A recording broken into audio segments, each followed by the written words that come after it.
Well, this week on the X-Files, it's the entity meets the cocoon. So I'm going to be reviewing Season 2, Episode 11 of the X-Files. It is called Exelsius Dei.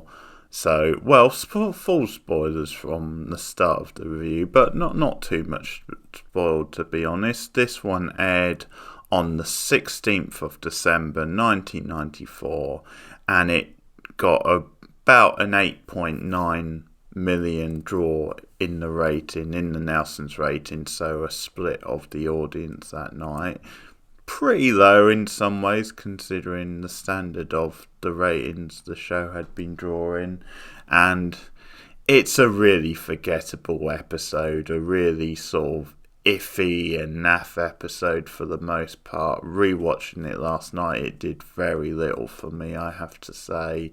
And it lacks many of the classic qualities that you hope for from an X-Files episode. So we sort of open with a supernatural rape. Yeah, you heard me right. So this nurse, Michelle, is clearly disrespected by her. She works at this nursing home. She's disrespected by her colleagues. They're typical sort of masculine jerks. And the episode shows this because they just sit around watching a boxing match, which seems to be on every screen in the nursing home. And she's subjected to sexually crude advances from the randy old one of the residents, Elle, I think his name is, Hal. Yeah, his name's Hal, played by a familiar actor, but I know it's his sort of roommate and friend, has a really OTT sort of Cockney sort of accent. It's sort of ingrained on my mind. But yeah, she's mysteriously attacked by something and appears to be raped, and she claims this. She has like bruises sort of all over her body and like physical evidence of being raped, but she obviously claims then. Well, there's no evidence, or there's no witnesses to say this person did it, and obviously she's claiming she was attacked by something that couldn't be seen. So that's sort of where the bugbear is. She's suing the nursing home, and Mulder and Scully are called in to investigate, but once they start investigating the nursing home and the residents and some of the practices there, they start discovering other weird shit going on. So that's the premise for the episode. And I'll get into it and just say I think this is one of those episodes that is kind of gross and kind of icky, but for all the wrong reasons, really, like the way they handle the whole sort of rape issue. It's the sort of episode where it has ideas and attempts to deal with certain issues, but it's not really the episode to do it. Like, it's not given the proper platform to do that stuff. So it obviously like nods at the sort of culture of like nursing homes and like the sexism of them sometimes, and obviously, you know, tackles like rape and what have you, but it does it in a very, you know, haphazard sort of way, and I don't know, just sort of feels like it's not really going far enough, like it doesn't really pursue it in any sort of interesting way.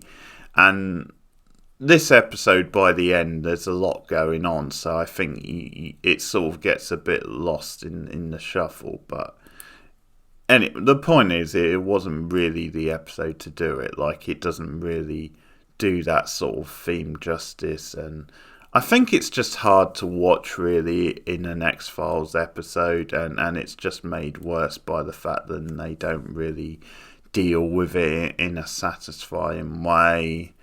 And the episode just comes off as a little bit sexist, particularly because of Mulder's attitude towards Michelle. Yeah, I mean, Mulder, who generally believes in pretty much anything supernatural, for some reason doesn't believe her, which is a bit odd. And he's sort of questioning her, and there's just something about the tone of it which does come off a little bit sexist from the episode point of view. There's other stuff they're trying to tackle, because obviously Gong, this orderly who's like Asian, who it sort of turns out has been like giving the residents like special spiritual mushrooms, if you can believe that, to enhance their sort of vitality and what have you. That's where the Cocoon like sort of side comes into it. He sort of mentions at one point how in his country that they respect the elderly, they sort of hold them up, and that they take care of them properly. And he criticises the culture in America for like how people just get disregarded once they get to a certain age and they get put in one of these homes, because like the main doctor like sticks up for it, says, well, this place is excellent, they get excellent care, but Gong's whole point is that they just get disregarded. Like this resident's like daughter doesn't come to visit him, or hardly ever does. But again, that's another example where they could have done something interesting with that, or really pursued that, and they never really do. It's just like casually sort of referenced. I think another problem is just most of the characters are really one note, and sort of, because the cast is pretty decent. The standout probably being the actress from Twin Peaks, who a lot of people know, who plays one of the elderly residents. She is brilliant, and she, when she's on screen, like, she brings the episode to life. And you do have a solid enough cast. I've seen the one who plays Gong before in something, and he's a pretty decent actor. Also the one playing Michelle I quite liked, but again, she's not really given enough to do, and that's the problem. But one of the issues is it just feels very flat, the episode. Like, I think the characters are very one note, and like the lady who runs the home, I think she's just very wishy-washy, and it's hard to really know, because she disbelieves Michelle, and one of the reasons is because Michelle has claimed multiple times in the past, like, trying to sue her employees and stuff. But as I said, just very wishy-washy, that character, because it was like at various times she'll be like dismissive of Michelle or the claims, and just goes about her business. And you think maybe her angle is that she doesn't want bad press coming to the home, or she wants to sweep stuff under the carpet. But then as the episode goes on, it's obvious that she doesn't really know what's going on, and she'll like say to like Mulder and Scully, well, what's going on here, and seem concerned out of the blue. So it's a very like just nothing sort of character in a way. Like, a lot of the characters are one note. The drama's very flat. The plot's kind of silly, because you'll have Mulder and Scully debating it, and Mulder will come up with like this sort of like reasoning, which again I think comes off as sexist. Like, Michelle's just trying to get out of a job she doesn't like, and that's why she's pursuing this. And I think, as Scully points out back, it's like, really? Like, there's much better ways to do that. Look at the damage she did to herself. So that just makes Mulder look like a complete idiot, and kind of sexist as well. But as I said, everything's quite flat. There's no real suspense to any of this. Another thing is, it just lacks the sort of humour than you associate with X-Files, those witty one-liners that Mulder normally has. There's very little like that. You could have done with like a good line here and there. And the stuff with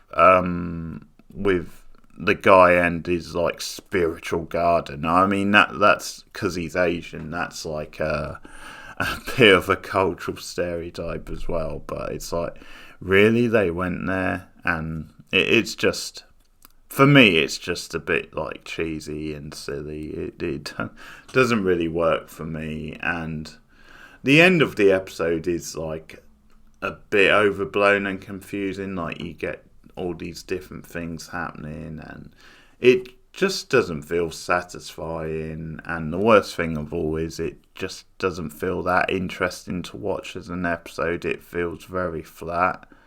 Like I said, it's very few X-Files episodes, even the weaker ones, then they don't at least feel watchable or entertaining. Like, there will be a good line of dialogue somewhere along the line. Very little in the case of this. It just sort of plods along. So, not a big fan of this episode. I think when I return to my big list of the X-Files episodes up to now, this will definitely be low on my ranking. So, I'm going to give it 4 out of 10. So, yeah, that's my feelings. Exelsius Dei, if I can say it right. Let me know your thoughts in the comments below. If you disagree, like and subscribe. Like and subscribe as always. Share me out on social media. You can also support the channel on Patreon for some bonus content. So that's for as little as $1 a month. Patreon.com/board now. And look out for more X-Files soon. The next episode is Aubrey, I should say. So I'll be returning soon with that review. For other TV reviews, me and Rachel McDonald are currently covering the new Stranger Things, the Stranger Things 4. Sort of reviewing those in double pairs, if you like. So look out for those reviews on the channel. Also look out for movie reviews. We do regular horror franchise reviews, and we're also doing the Jurassic Park franchise at the moment, working our way to the new film. So plenty of content to look out for on the channel. But I'll be back with the next X-Files soon. Thanks for listening, and goodbye.